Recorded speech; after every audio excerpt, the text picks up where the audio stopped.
नमस्ते दोस्तों। GSAT PYQ series में आज हम यूनिट 1 टीचिंग एप्टीट्यूड के प्रीवियस ईयर क्वेश्चन सॉल्व करेंगे। ये क्वेश्चंस दिसंबर 2024 में पूछे गए थे। Let's begin. Which of the following components fall under the presage stage of presage processor product model of teaching learning process? तो टीचिंग लर्निंग प्रोसेस का एक मॉडल है प्रीसेज, प्रोसेसर, प्रोडक्ट मॉडल। इसे हम 3P मॉडल भी कहते हैं। ये दिया था जॉन बिग्स ने। प्रीसेज स्टेज मतलब ऐसा स्टेज जो लर्निंग के पहले आता है, the stage before learning. Processor means the stage during learning, learning के दौरान जो स्टेज है। Product means the stage after learning, learning के बाद का stage.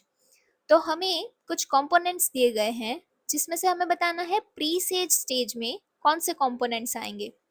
So here are the components and the options. Content analysis. Definitely ये learning के पहले की process है। Learning के पहले teachers content analysis करते हैं। So ये pre-stage stage में आएगा। Learning outcome plan. Teachers को learning outcome क्या चाहिए वो plan भी learning के पहले ही किया जाता है, right? उसके अकॉर्डिंग लेसन प्लान होगा, एक्टिविटीज प्लान होगी। तो लर्निंग आउटकम प्लान भी प्री-सेज स्टेज का पार्ट है। लर्नर्स मोटिवेशन, स्टूडेंट का मोटिवेशन कैसा है लर्निंग के पहले, वो भी प्री सेज स्टेज में आएगा। So the correct choice is option A 1, 4 and 6। Let's see the other components. तो लर्निंग सुपरविजन वो प्रोसेसर स्टेज में आएगा। ड्यूरिंग लर्निंग ही हम सुपरवाइज करेंगे लर्निंग प्रोसेस को।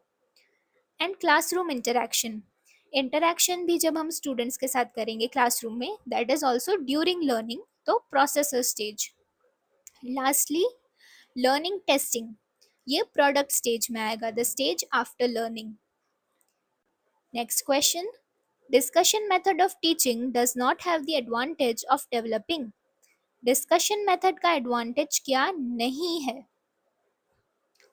Understanding and experiencing, reflective level of experiencing, active learning, organisation of content flow in a structured sequence. तो एक एग्जाम्पल के थ्रू समझते हैं।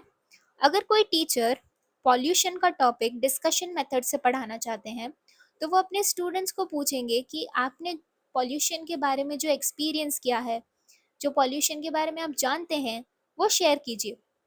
तो इससे स्टूडेंट्स अपने अंडरस्टैंडिंग के बेस पर अपने एक्सपीरियंसेस शेयर करेंगे कि उन्होंने अपने आसपास कैसा पॉल्यूशन देखा है। वो रिफ्लेक्ट करेंगे, पॉल्यूशन टर्म को लेकर सोचेंगे कि उनकी लाइफ में ये कहाँ कहाँ अप्लाई होता है, और वो एक्टिवली पार्टिसिपेट करेंगे।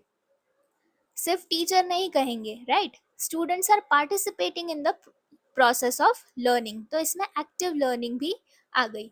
तो ए बी सी ये तीनों एडवांटेज हैं डिस्कशन मेथड के। Option D, organisation of content flow in a structured sequence. So this is not possible in discussion method, क्योंकि कोई स्टूडेंट वाटर पोल्यूशन का टॉपिक बताएगा, कोई एयर पोल्यूशन के बारे में बात करेगा, कोई ये भी कहेगा कि हमारे एरिया में पोल्यूशन की प्रॉब्लम को इस तरीके से टैकल किया गया, सोल्यूशन दिया गया, राइट? तो एक स्ट्रक्चर्ड सीक्वेंस में आपका कंटेंट फ्लो नहीं हो पाएगा। So the option is D, not an advantage. A teacher, through experience, found that learners were able to memorize and recall content if given in a brief summarized form. एक teacher ने अपने experience से ये पाया कि learners easily memorise कर सकते हैं और रिकॉल भी कर सकते हैं कंटेंट को। कब? जब कंटेंट हमने शॉर्ट फॉर्म में दिया है, समराइज्ड फॉर्म में दिया है। Of the given below which one is not the implication. तो उनके ये ऑब्जर्वेशन से हम क्या कंक्लूड नहीं कर सकते, नॉट द इम्प्लीकेशन हमें बताना है। Here are the options. Brief summarisation will motivate learner for active participation, क्योंकि टीचर का एक्सपीरियंस ये कहता है कि स्टूडेंट्स मेमोराइज और रिकॉल अच्छे से कर पा रहे हैं, तो क्योंकि उन्हें याद है आंसर्स, वो एक्टिवली पार्टिसिपेट करने के लिए मोटिवेट होंगे। So we can definitely conclude statement A. Brief summarisation will improve understanding and conceptualisation, क्योंकि वो मेमोराइज कर पा रहे हैं, रिकॉल भी कर पा रहे हैं, तो हम ये भी कंक्लूड कर सकते हैं कि स्टूडेंट्स की अंडरस्टैंडिंग ऑफ कंसेप्ट वो इम्प्रूव हुई है। Brief summarisation will focus on memorisation irrespective of understanding. समझे बिना सिर्फ रोट मेमोराइजेशन पे फोकस है ब्रीफ समराइजेशन का, ऐसा क्लियरली कहीं नहीं लिखा है और हम इसे कंक्लूड नहीं कर सकते, तो ये स्टेटमेंट डाउट में रहेगा। Brief summarization is key for cognitive learning. हम कॉग्निटिव लर्निंग में मेमोराइज, रिकॉल, रिकॉग्निशन ये सब टर्म्स यूज करते हैं, right? So brief summarization is a key for cognitive learning, that is correct, ये हम कंक्लूड कर सकते हैं। सो क्या कंक्लूड नहीं कर सकते, not the implication is option C. The online teaching has advantage with reference to. Online teaching के क्या क्या एडवांटेजेस हो सकते हैं? Use of multimedia system, definitely हम पावर पॉइंट प्रेजेंटेशंस यूज करते हैं, videos, audios, multiple medias, different medias हम यूज कर सकते हैं। वेल स्ट्रक्चरिंग ऑफ टीचिंग, हम हमारे लेसन्स क्लियरली स्ट्रक्चर कर सकते हैं, ऑर्गेनाइज कर सकते हैं, तो बी भी करेक्ट है। Objective based teaching, learning objectives को सेट करके उसके अकॉर्डिंग हम हमारे मॉड्यूल्स और लेसन्स प्लान कर सकते हैं easily. So A, B and C ये तीनों ही एडवांटेज हैं ऑनलाइन टीचिंग के। So option D, all of the above is the correct answer. Which of the following learner characteristics disturb classroom teaching? नीचे हमें कुछ कैरेक्टरिस्टिक्स दिए गए हैं, हमें बताना है कि इसमें से लर्नर कैरेक्टरिस्टिक्स कौन सी हैं। लर्नर की तरफ से ऐसी कौन सी चीजें हैं जो क्लासरूम टीचिंग में disturbance लाएंगी?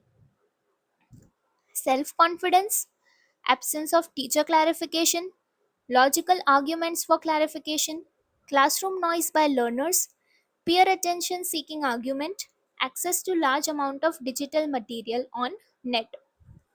So the correct option is option D, 2, 4 and 5. 2. Absence of teacher clarification. अगर टीचर कोई टॉपिक क्लैरिफाई नहीं कर पा रहे हैं तो उसकी वजह से डेफिनेटली क्लासरूम टीचिंग में डिस्टर्बेंस आएगा, बट आई पर्सनली फील कि ये टीचर कैरेक्टरिस्टिक्स में कंसिडर होना चाहिए, लर्नर कैरेक्टरिस्टिक में नहीं। बट ऑफिशियल फाइनल आंसर की में हमें ऑप्शन डी ही करेक्ट आंसर बताया गया है, तो we will consider this.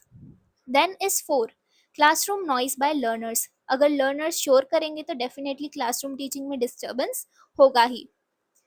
Number 5, peer attention seeking arguments. Friends को इम्प्रेस करने के लिए, अटेंशन पाने के लिए जब लर्नर्स आर्ग्यूमेंट करते हैं तो वो भी क्लासरूम टीचिंग में डिस्टर्बेंस लाती है। सो option D is the correct choice. So these were the 5 questions from GSAT 2024। अगर आपको कोई भी डाउट्स हैं तो आप कमेंट्स में लिख सकते हैं। वीडियोस यूजफुल लगे तो please like, share and subscribe to joy of learning with Kashish. मिलते हैं अगले वीडियो में। Until then, this is Kashish Thadani signing off.